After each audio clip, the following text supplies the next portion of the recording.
नमस्कार, आप देख रहे हैं न्यूज़ 28 भारत।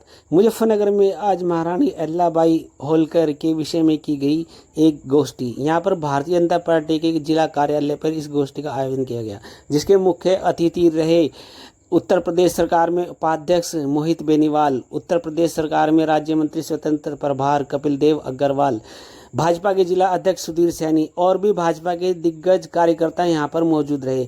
यहां पर महारानी अहिल्याबाई के बारे में लोगों को बताया गया कि कैसे उन्होंने समाज का उत्थान करने के लिए कार्य किए। देखिए पूरी रिपोर्ट सिर्फ न्यूज़ 28 भारत पर।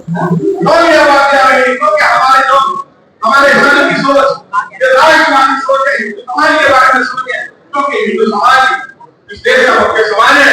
और हम अगर आपस में लेते हुए कैसे सड़क और जल की परियोजनाओं पर अहिल्याबाई होलकर जी ने काम किया। हमारी सरकार में उसी प्रकार से राष्ट्रीय राजमार्ग देखो, गांव की सड़कों तक देखो, आज गांव के घर तक सड़क पहुंची है। वो मोदी जी के उसी विचार के कारण है कि आज गांव के गरीब तक इंफ्रास्ट्रक्चर डेवलपमेंट से लेकर के व्यापार के क्षेत्र में रहे हो, हमारी आंतरिक सुरक्षा को लेकर के बाहरी सुरक्षा की बात हो, विश्व की चौथी सबसे मजबूत अर्थव्यवस्था के बाद तीसरी अर्थव्यवस्था बनने की ओर अग्रसर हो। ये तभी संभव है जब आपकी न्यायप्रिय प्रणाली हो और आप आर्थिक विकास के लिए सब लोगों को साथ लेकर के चलना चाहते हैं। वही विचार जो 1725 में प्रारंभ हुआ, उस विचार को लेकर के हम लोग आगे बढ़ रहे हैं। महिलाओं के सशक्तिकरण के लिए हम लोग उस विचार को लेकर आगे बढ़े हैं कि आने वाले समय में, आज तो एक महिला दो महिला दिखाई दे रही हैं, आने वाले समय में यहाँ भी 30-40% महिला मंच पर दिखाई देंगी। वही काम जो होने चाहिए वो भारतीय जनता पार्टी के विचार में। मैं सम्मानित मंच का और यहाँ पर उपस्थित सभी कार्यकर्ता बंधुओं का बहुत बहुत धन्यवाद व्यक्त करते हुए, अभिवादन करते हुए यहीं पर अपनी वाणी को विराम देता हूँ। एक बार दोनों हाथ मुट्ठी बीच करके बोलेंगे भारत माता की जय, भारत माता की जय। भाई जिसकी मुट्ठी की बीच हाथ आता खड़ा हो रहा उसे नहीं मानते, दोनों हाथ ऊपर उठा के बजरंग बली की मुट्ठी बीच बोलो भारत माता की जय, भारत माता की जय, भारत माता की जय। हमारे प्रदेश सरकार में मंत्री कपिल देव जी, उपस्थित सभी मंचासीन अतिथिगण और यहाँ उपस्थित भारतीय जनता पार्टी के समस्त कार्यकर्ता, एक दो सूचनाओं के साथ आज की कार्यक्रम की समाप्ति की घोषणा करूंगा आपका धन्यवाद करते हुए। वैसे तो मैं सभी अपने कार्यकर्ताओं का धन्यवाद करता हूँ कि कार्यक्रम चाहे भारतीय जनता पार्टी के स्थापना दिवस के रहे हो, चाहे अम्बेडकर जी की जयंती के रहे हो, चाहे एक राज्य के चुनाव के कार्यक्रम हो या चाहे तिरंगा यात्रा के कार्यक्रम हो, सभी कार्यक्रमों में जिस प्रकार से बढ़कर कर हिस्सा लेकर के कार्यकर्ताओं ने सभी कार्यक्रमों को सफल बनाने का काम किया है, तो मैं सभी कार्यकर्ताओं का मंडल अध्यक्ष को सहित सबका दिल की गहराई से हार्दिक धन्यवाद करता हूँ। लेकिन एक मेरा आग्रह है कि आज यहाँ इस बैठक में विशेष रूप से सभी वो लोग हैं जो भारतीय जनता पार्टी से जुड़े, किसी न किसी धर्म से जुड़े, या तो भारतीय जनता पार्टी के संगठन में जिले में है, मंडल में है, पोस्टों में, प्रकोष्ठ में, चाहे वो ब्लॉक प्रमुख होंगे, जिला पंचायत होंगे या अन्य जनप्रतिनिधि होंगे, सभासद होंगे। लेकिन एक बात जरा आपको सीखनी पड़ेगी, जब भी इस प्रकार का कार्यक्रम हो, 11 बजे की सूचना है तो कितना देर चाहते हैं, 1:30 बजे तक आप लोग आ रहे हैं, ये व्यवस्था नहीं करनी चाहिए। 11 बजे की सूचना है तो आप 15 मिनट ले लो। वैसे तो संगठन की बैठक में 11 बजे तो 11 बजे और मैं कई बार आप लोगों से आग्रह कर चुका हूं, और विशेष रूप से मेरा जनप्रतिनिधि चाहे वो सभासद हो, चाहे ब्लॉक प्रमुख हो, चाहे जिला पंचायत के मेंबर हो, वो ये ना समझे पार्टी ने आपको एक प्लेटफॉर्म दिया है, समय का ध्यान रखें।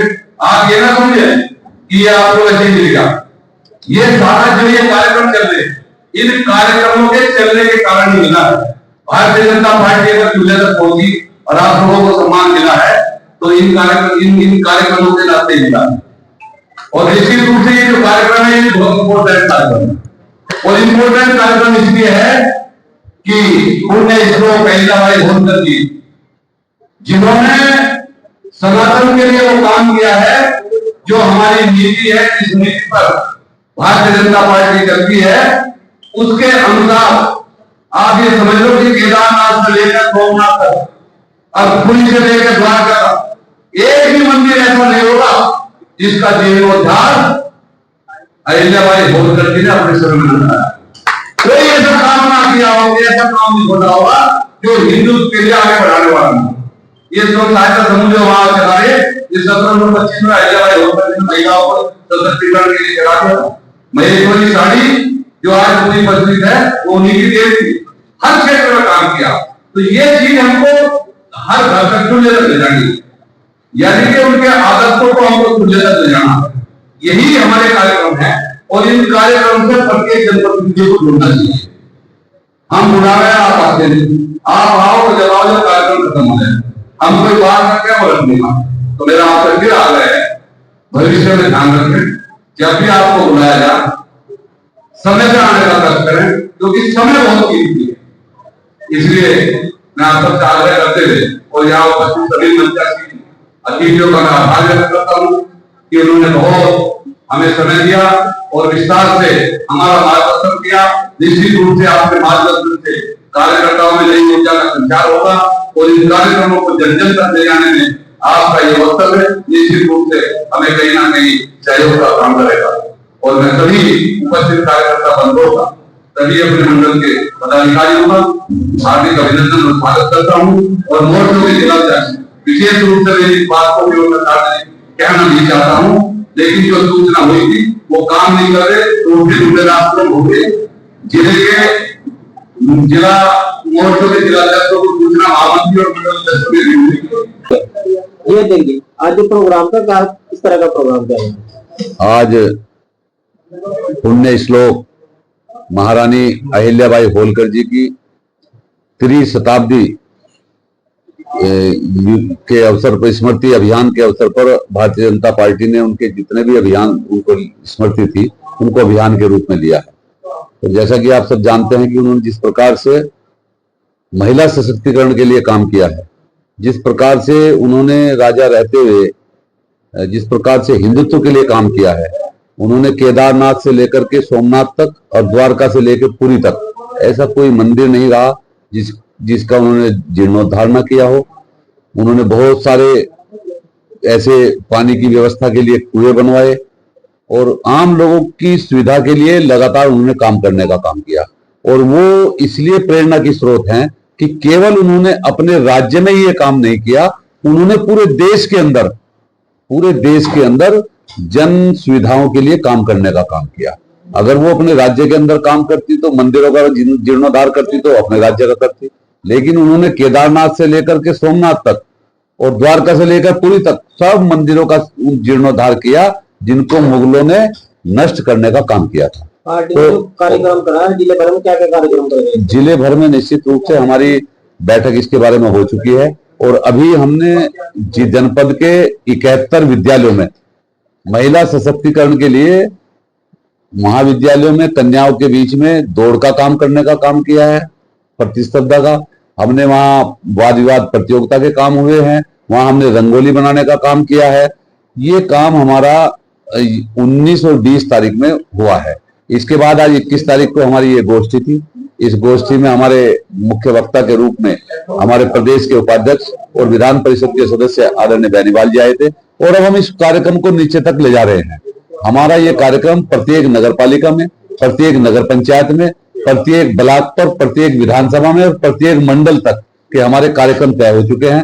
हमारे कार्यक्रमों के सब प्रभारी लग चुके हैं और इनकी नीतियों, आदर्शों, सिद्धांतों को लेकर के हम प्रत्येक घर घर तक जाने वाले हैं। ये सब कार्यक्रम हमारे 31 तारीख तक के तय हैं। 30 तारीख तक हम ये कार्यक्रम करेंगे और 31 मई को एक वृहद कार्यक्रम हमारा एसडी डिग्री कॉलेज के अंदर रहेगा, जिसकी हमारी कार्यक्रम की संयोजक हमारी नगर पालिका की चेयरमैन मीनाक्षी स्वरूप जी हैं। उसमें हम सब लोग पार्टी के लोग रहेंगे और रानी अहिल्याबाई होलकर जी को श्रद्धांजलि अर्पित करने का काम करेंगे और उनके जीवन से प्रेरणा लोग लें, ये लोगों को प्रेरित करने का काम। महिला सशक्तिकरण के लिए क्या करेगा? महिला सशक्तिकरण के लिए जिस प्रकार से उन्होंने काम किया अहिल्याबाई होलकर जी ने, जैसे महेश्वर साड़ी की आपने बात सुनी होगी, महिला स्वयं सहायता समूह बना करके उन्होंने उस समय जिस विचार को हम लेकर के आज चले हैं, उन्होंने महिला सशक्तिकरण के लिए महिला स्वयं सहायता समूह बना करके अर्थव्यवस्था को महिलाओं की सुधारने का काम किया। उसी प्रकार से आज हम भी भारतीय जनता पार्टी की माननीय मोदी जी के नेतृत्व में सरकार है, उसी विचार को आगे बढ़ाने का काम कर रहे हैं। महिला सशक्तिकरण के अंतर्गत बेटी बचाओ बेटी पढ़ाओ से लेकर के आज तक 30% देश की संवैधानिक संस्थाओं में महिलाओं को आरक्षण देने तक महिला सशक्तिकरण के बहुत सारे काम माननीय मोदी जी की सरकार में हुए हैं। हमने बेटी के जन्म लेने से और उसकी मृत्यु तक जीवन पर्यंत किस प्रकार से वो सशक्त बने, किस प्रकार से उसको सहायता मिले, ये सारा काम हमने करने का काम किया है। बेटी जब जन्म लेती है तो हमने उसके जन्म लेते ही टीकाकरण की व्यवस्था मुफ्त करने का काम किया। जब बेटी पोषण की जहां तक बात है, हमारी आंगनबाड़ी की बहनें, हमारी आशा बहनें उसके पोषण को लेकर के उसके घर तक जाती है। और जब वो बेटी हमारी बढ़कर के 1 साल की हो जाती है तो सारे टीकाकरण की व्यवस्था हम करते हैं। जब स्कूल जाती है तो कक्षा 1 से लेकर के डिग्री कॉलेज तक की सारी शिक्षा बेटी को मुफ्त कर देने का काम होता है। और अलग अलग समय पर जब वो प्राइमरी में एडमिशन लेती है तो 5,000, जब वो जूनियर में जाती है अगले 5,000, इस प्रकार से। और जब वो इंटर कॉलेज में और डिग्री में एडमिशन लेती है तो अलग अलग प्रकार से 25,000 रुपए हम बेटी के खाते में डालने का काम करते हैं। और जब वो पढ़ लिख लेती है उसके बाद वो सरकार के द्वारा आरक्षित की गई 30% नौकरियों में आरक्षण के कारण विभिन्न विभागों में जाकर के अपने जीवन को जीने का काम करती है। इससे अतिरिक्त जो हमारी महिलाएं बच जाती हैं उनको हम स्वयं सहायता समूह के द्वारा सरकार से सहायता देकर के उनके कौशल को उभार करके उनको प्रशिक्षण देकर के विभिन्न क्षेत्रों में काम करने के लिए अपने काम रोजगार के लिए प्रेरित करते हैं। और आज हमारी बहुत सारी बहनें स्वयं सहायता समूह से अलग अलग अपने रोजगार कर रही है, अपने उद्योग छोटे छोटे उद्योग उन्होंने लगा रखे हैं और अपने जीवन को यापन करती है।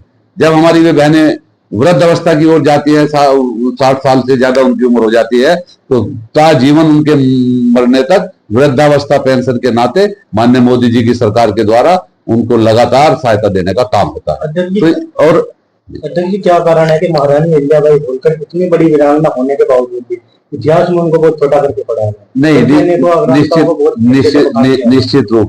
निश्चित रूप से इस देश के अंदर आजादी से लेकर आज इन 78 वर्षों में जिन लोगों की 55, 56, 57 साल तक इस देश के अंदर सत्ता रही, उन्होंने लगातार इस देश के अंदर तुष्टीकरण के आधार पर सत्ता को प्राप्त करने का काम किया है। और वो आज भी आप विभिन्न माध्यमों से आज भी देखते होंगे, आज भी कोई हिंदुत्व की बात होती है तो वो राजनीतिक दल जिन्होंने 57 साल तक इस देश के अंदर राज किया वो बचते हैं और मुस्लिमों के पक्ष में हमेशा खड़े रहते हैं। वो मुस्लिमों के केवल देश के नहीं, वो हमारे जो मुस्लिम देश है जो जिनकी नीतियां हमारे विरुद्ध है उनके विपरीत भी हमेशा खड़े रहते हैं। आपने अभी ऑपरेशन सिंदूर के तहत भी देखा हमारे देश के राजनीतिक दलों की स्थिति। तो इसलिए मैं आप लोगों के बीच में ये कहना चाहता हूं कि जो जिन लोगों ने तुष्टीकरण के आधार पर सत्ता प्राप्त करने का काम किया, इस देश की संपदा को लूटने का काम किया, तो निश्चित रूप से उन्होंने कि वो उनका वर्ग विशेष का वोट नाराज ना हो जाए, इसलिए उन्होंने ऐसी महिला सशक्तिकरण करने वाली पुण्य श्लोक महारानी अहिल्याबाई होलकर जी को हल्के में लेने का काम किया है।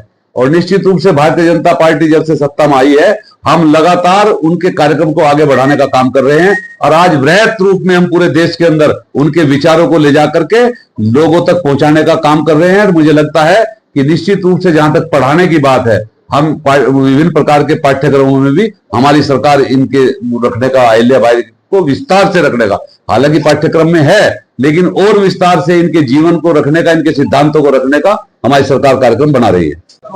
आज रानी अहिल्याबाई होलकर को के जीवन के ऊपर एक गोष्ठी का आयोजन जनपद मुजफ्फरनगर पार्टी ऑफिस में किया गया।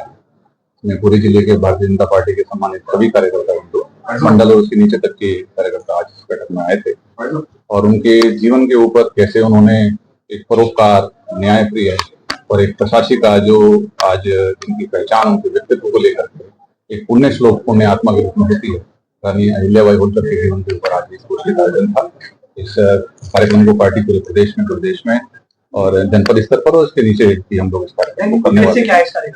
इस कार्यक्रम का उद्देश्य यह है कि जिस प्रकार से 1725 में जन्मी अहिल्याबाई, उन्होंने एक धर्म के आधार पर, परोपकार के आधार पर, न्याय के आधार पर एक शासन व्यवस्था को आगे बढ़ाया है और न्यायप्रिय शासिका के रूप में उनकी पहचान हुई है और इसीलिए उन्हें पुण्य श्लोक की उपाधि दी है। उस विचार को भारतीय जनता पार्टी को, उसी विचार पर काम करने वाला दल है और हमारी डबल इंजन की सरकार मोदी जी के नेतृत्व में और उत्तर प्रदेश में मोदी जी के नेतृत्व में कुछ गरीब लोगों के लिए काम करती है। एक गरीब किसान परिवार में जन्मी एक महिला जो महिला सशक्तिकरण का प्रतीक बनी, उसी विचार को आगे हम लोगों ने बढ़ाया है और उसी को हम लेकर के लोगों के बीच में जाएंगे। विधायक जी, 300वीं जयंती अहिल्याबाई की है, तो क्या इस बार भाजपा कोई बड़ा आयोजन पूरे देश भर में करने वाली है? ये आयोजन उसी का एक हिस्सा है। ये हम लोगों ने लखनऊ में एक बड़े आयोजन लखनऊ में किया, उसमें माननीय मुख्यमंत्री जी, प्रदेश अध्यक्ष और सभी लोग उपस्थित थे और पूरे प्रदेश के लोग उसमें, जनप्रतिनिधि और संगठन के लोग रहे और उसी विषय को लेकर के हम लोग उससे जिलों पर इसका आयोजन कर रहे हैं।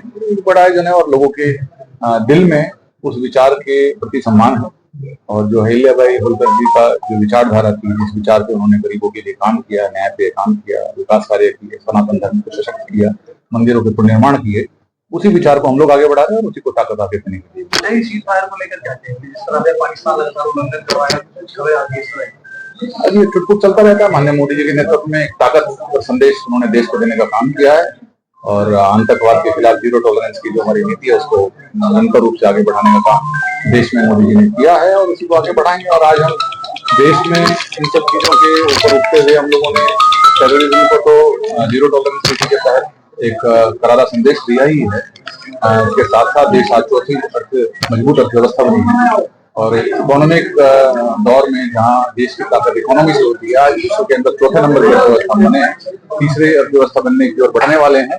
तो हमारी ताकत डिफेंस के साथ साथ इकोनॉमी भी आगे बढ़ती है। मोदी जी का ये शायद जो बयान को लेकर लगातार आलोचना हो रही है, उस पर आप क्या कहेंगे? मध्य प्रदेश के मंत्री का बयान आया है सोफिया कुरैशी को लेकर। देखो, किसी का कोई व्यक्तिगत बयान अगर गलत है तो वो गलत है और उसमें इनको संज्ञान लिया है। इस्तीफे की मांग कर रहा है, तक इस्तीफा नहीं होगा। ने भी कहा अगर हमारी पार्टी में होते तो अब तक इस्तीफे से बाहर निकाल देते पार्टी से। अब वो अलग अलग लोग अलग अलग समय पर अपना चीजों को एक दिशा देने का काम करते हैं, लेकिन पार्टी कभी भी किसी गलत निर्णय और व्यक्तिगत किसी संदर्भ में कोई बयान देता है, पार्टी का उससे कोई सरोकार नहीं है और एक व्यक्ति कोई व्यक्तिगत स्टेटमेंट दे ही सकता है। तो उसने दिया है उन्होंने, तो वो गलत दिया है तो उसको संज्ञान लिया। एक प्रोफेसर गिरफ्तार हुआ है हरियाणा में बीजेपी की आलोचना के लिए, तो वो सारा विपक्ष करा है और गिरफ्तारी हुई है। मेरी इसकी जानकारी नहीं है तो मैं उसको बोल नहीं सकता।